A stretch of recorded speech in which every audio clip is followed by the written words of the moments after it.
हमारा टॉपिक है मून।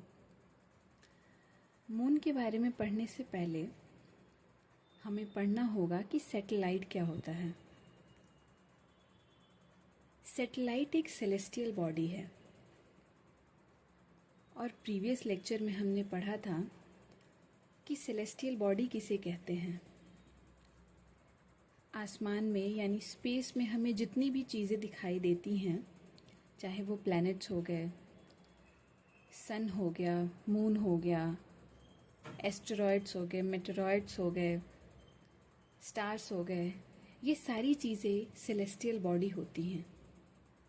इसी प्रकार सैटेलाइट भी एक सेलेस्टियल बॉडी है। सेलेस्टियल बॉडी का काम क्या होता है? सेलेस्टियल बॉडी प्लैनेट्स के अराउंड मूव करती है। जिस प्रकार हमने पढ़ा था कि एक प्लैनेट जो होता है, मान लीजिए अर्थ सन का चक्कर लगाता है, उसी प्रकार एक सैटेलाइट प्लैनेट्स के चक्कर लगाता है। सैटेलाइट्स दो प्रकार की होती हैं। पहला नेचुरल सैटेलाइट, दूसरा human made satellite. Human made satellite एक आर्टिफिशियल बॉडी है जो कि डिज़ाइन किया जाता है हमारे साइंटिस्ट द्वारा और इसे स्पेस में भेजा जाता है एक रॉकेट के माध्यम से वेरियस फंक्शंस परफॉर्म करने के लिए, जैसे कि इंफॉर्मेशन गैदर करने के लिए या किसी कम्युनिकेशन के लिए। दूसरा होता है हमारा नेचुरल सैटेलाइट। नेचुरल सैटेलाइट जो कि ह्यूमन मेड नहीं है। नेचुरल सैटेलाइट में हमारा आ जाता है मून। और अर्थ के पास में moon is the only natural satellite, यानी हमारे पास इकलौता एक नेचुरल सैटेलाइट मून ही है। अगर हम कंपेयर करें बाकी सभी प्लैनेट से, तो सभी प्लैनेट के पास में एक से ज़्यादा भी सैटेलाइट्स पाए जाते हैं, लेकिन अर्थ के पास में सिर्फ एक ही नेचुरल सैटेलाइट है और उसे कहते हैं मून। मून के बारे में हमने पढ़ा कि जो सैटेलाइट मून है वो प्लैनेट्स का चक्कर लगाता है।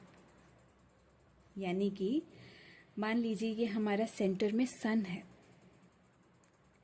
सन के अराउंड जो ये ऑर्बिट है, जिस ऑर्बिट में ये अर्थ सन के चक्कर लगाता है, ठीक उसी प्रकार ये मान लीजिए हमारा नेचुरल सैटेलाइट मून है।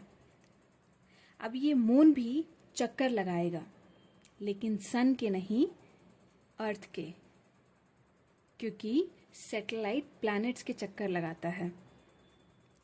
ये भी एक ऑर्बिट में प्लैनेट्स के चक्कर लगाएगा। मान लीजिए कि इसका ये डेजिग्नेटेड ऑर्बिट है जिसमें कि ये अर्थ का चक्कर लगाता है।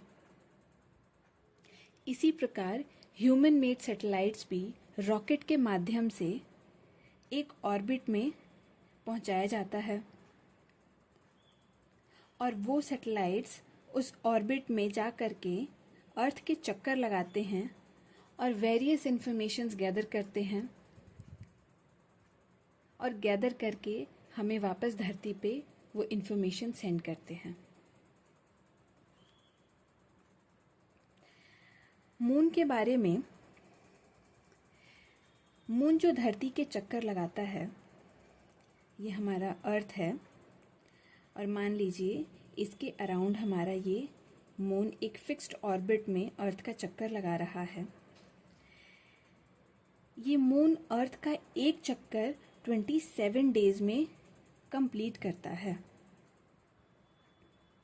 मून अर्थ का एक राउंड 27 डेज में कंप्लीट करता है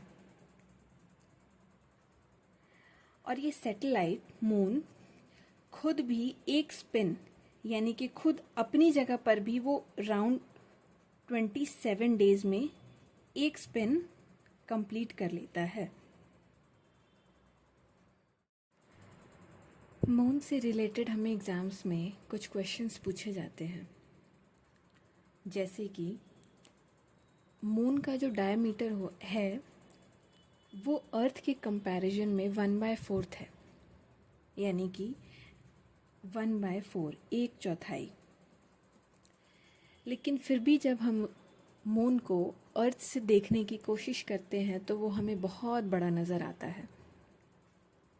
इसका कारण क्या है? तो इसका आंसर है कि in compared to other celestial bodies, बाकी सेलेस्टियल बॉडीज़ की तुलना में अगर हम मून को देखें तो मून ही अर्थ के सबसे नज़दीक पाया जाने वाला सेलेस्टियल बॉडी है। इस वजह से मून हमें बड़ा दिखाई देता है। दूसरा क्वेश्चन ये आता है कि जो हमें मून पे दाग धब्बे या फिर जो शैडो दिखाई देता है वो क्यों दिखाई देता है? इसका कारण ये है कि मून पे माउंटेन्स पाए जाते हैं, जैसे कि हमने अपने अर्थ पे भी देखा हुआ है। माउंटेन्स, ट्रीज़, प्लेन्स, प्लेट्यूज़, ये सारी चीज़ें हैं। वैसे ही मून्स पे भी माउंटेन्स भी हैं, प्लेन्स भी हैं,